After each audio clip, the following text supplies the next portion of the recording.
Welcome my dear ফেলাস। আজকের এই ভিডিওটা ক্লাস 8-এর লেসন 10 টেলস অফ চাইল্ডহুড অর্থাৎ বাল্যকালের গল্প। এটার রাইটার নাম হচ্ছে রোয়াল্ড ডাল। রোয়াল্ড ডালের ছোটোবেলার গল্প নিয়ে আমাদের এই টেক্সট। আসলে উনি একটা নিজস্ব জীবনী লিখেছিলেন, আত্মজীবনী লিখেছিলেন, যার নাম ছিল বয় টেলস অফ চাইল্ডহুড। সেই টেক্সট থেকেই আমাদেরকে কয়েকটা পাতা তুলে ধরা হয়েছে। ইনি এক বিখ্যাত রাইটার ছিলেন, পাশাপাশি উনি কবি ছিলেন, ফাইটার পাইলট ছিলেন, স্ক্রিন রাইটার ছিলেন। ইনি 1940 নাগাদ খ্যাতি অর্জন করেছিলেন খুব। তবে উনি বাচ্চা এবং বড় উভয়ের জন্যই লিখতেন।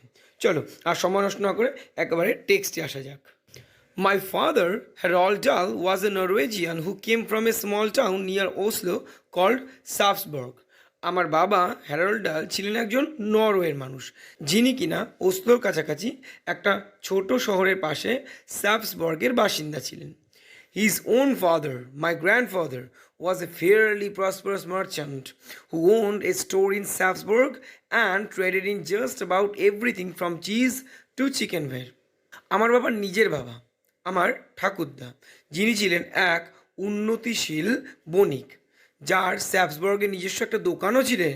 তাতে তিনি ব্যবসা করতেন চিজ থেকে শুরু করে চিকেনওয়্যার সব কিছুর।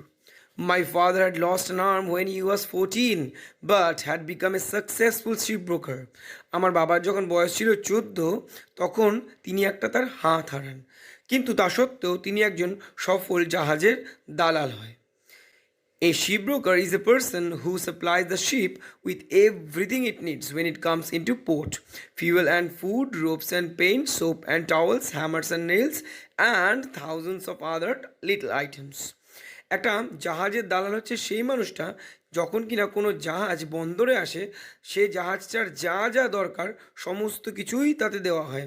যেমন জ্বালানি থেকে খাবার, দড়ি থেকে রং, সাবান থেকে টাওয়েল, হাতুড়ি থেকে পেরেক, আরও হাজার হাজার কত ছোট ছোট আইটেম দেওয়া হয়।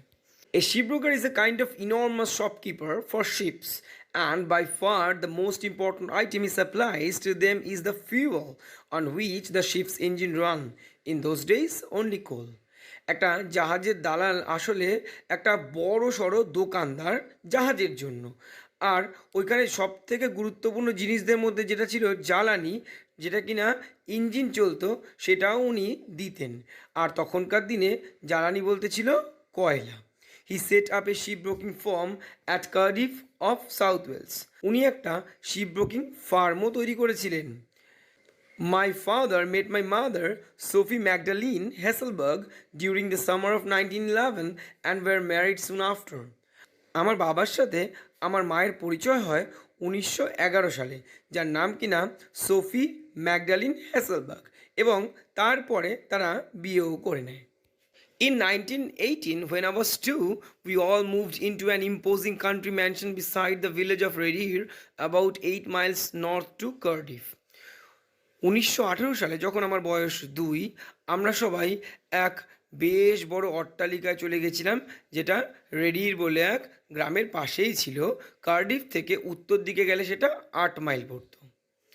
I remember it as a mighty house with turrets on its roof and with majestic lawns and terraces all around it.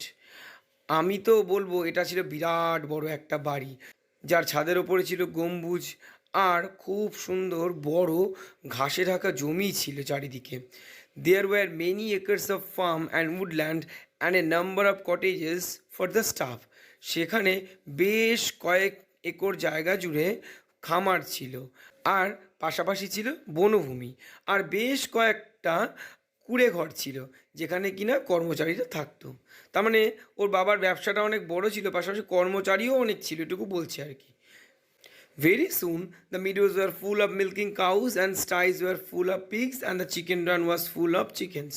খুব তাড়াতাড়ি ওই তৃণভূমিতে দুধ দেওয়া গরুতে ভরে গেল, তারপরে শূকর থাকার জায়গাগুলোতে শূকরে ভরে গেল, মুরগি থাকার জায়গাগুলোতে মুরগিতে ভরে গেল। There were several horses for pulling the plows and the hay wagons, and there was a plowman and a cowman and a couple of gardeners and all manner of servants in the house. সেখানে বেশ কয়েকটা ঘোড়া ছিল লাঙল টানানোর জন্য, পাশাপাশি ওই খড়ের যে গাড়িগুলো ছিল মালগাড়ি সেগুলোকে টানার জন্য। সেখানে ছিল একটা চাষি, একটা গোয়ালা আর একজোড়া মালি, আর সব ধরনের চাকর বাকর ওই বাড়িতে ছিল। তার মানে আমরা এখান থেকে বুঝতে পারছি তারা বেশ একটা ধনী পরিবার থেকে বিলং করতো। In 1920, when I was still only 3, my mother's eldest child, my own sister, Astrid, died from appendicitis. 1920 সালে যখন আমার বয়স তখনও পর্যন্ত 3, আমার মায়ের বড় মেয়ে, আমার নিজের বোন অ্যাস্ট্রি অ্যাপেন্ডিসাইটিসে মারা গিয়েছিল। She was 7 years old when she died. যখন সে মারা যায় তখন তার বয়স ছিল 7। অ্যাস্ট্রি ওয়াজ far and away my father's favorite. আমার বাবার প্রিয় ছিল অ্যাস্ট্রি। He adored her beyond measure and her sudden death left him literally speechless for days afterwards. সে তাকে খুব স্নেহ করত, আর তার হঠাৎ হয়ে যাওয়া মৃত্যু আমার বাবাকে রীতিমতো নির্বাক করে দিয়েছিল, একেবারে কথা বলা বন্ধ হয়ে গেছিল। He was so overwhelmed with grief that when he himself went down with pneumonia a month or so afterwards, he did not much care whether he lived or died.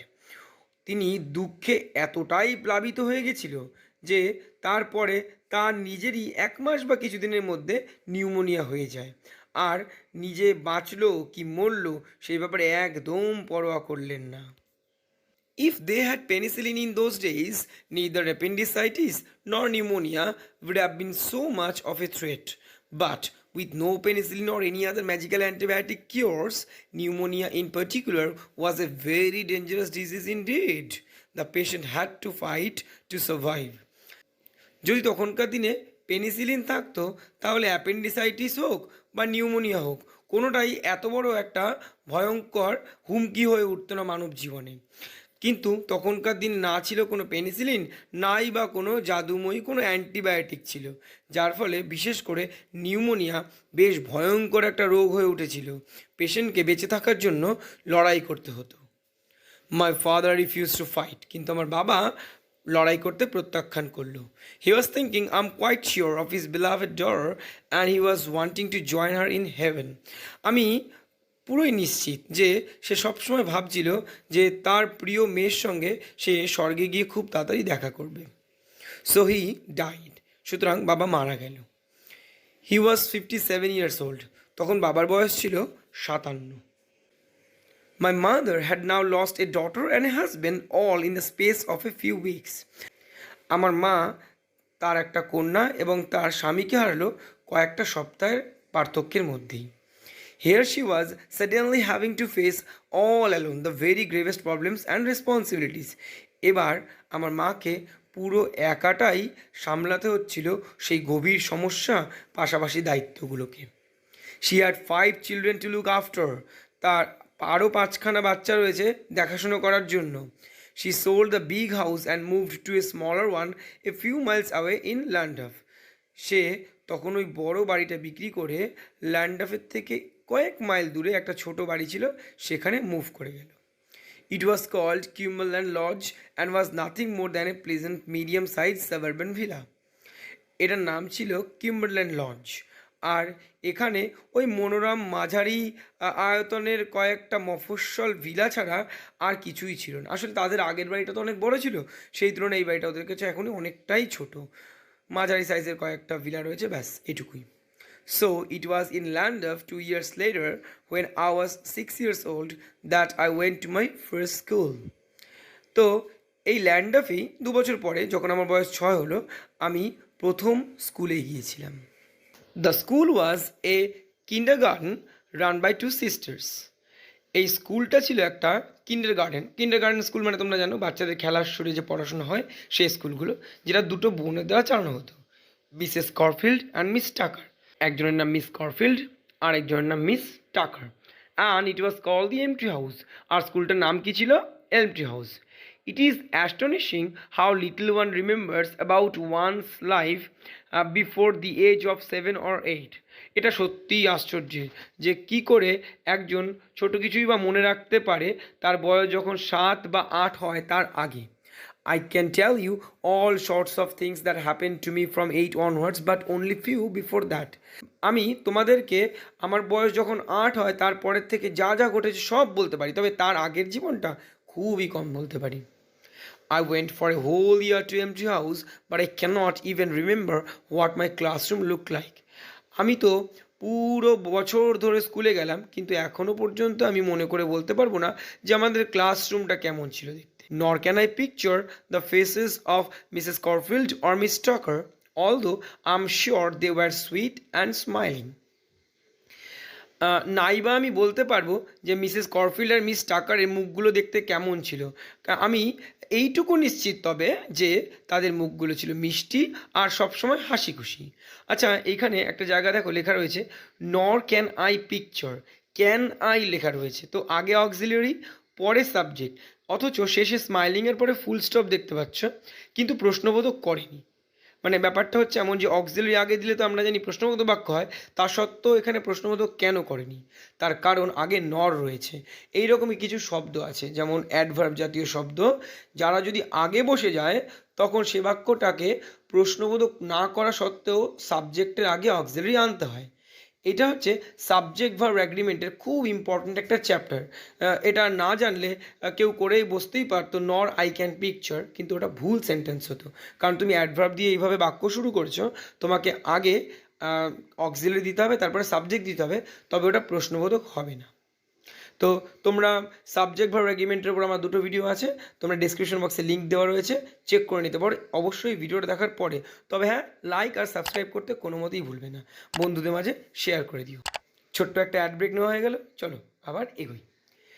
I do have a blurred memory of sitting on the stairs and trying over and over again to tie one of my shoelaces, but that is all that comes back to me at this distance of the school itself.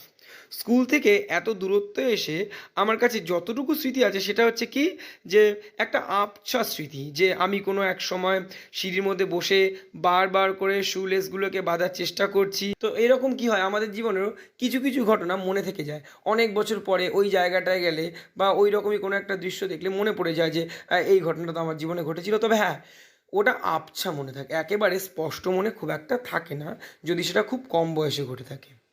On the other hand, I can remember very clearly the journeys I made to and from the school because they were so tremendously exciting.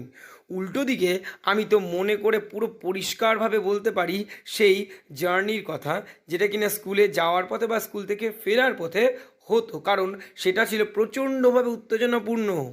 Great excitement is probably the only thing that really interests a 6-year-old boy and it sticks in his mind. একটা 6 বছর বাচ্চার মধ্যে যে বিষয়টা সবথেকে বেশি উৎসাহ দেবে হয়তো সেটাই মাথায় থেকে যাবে।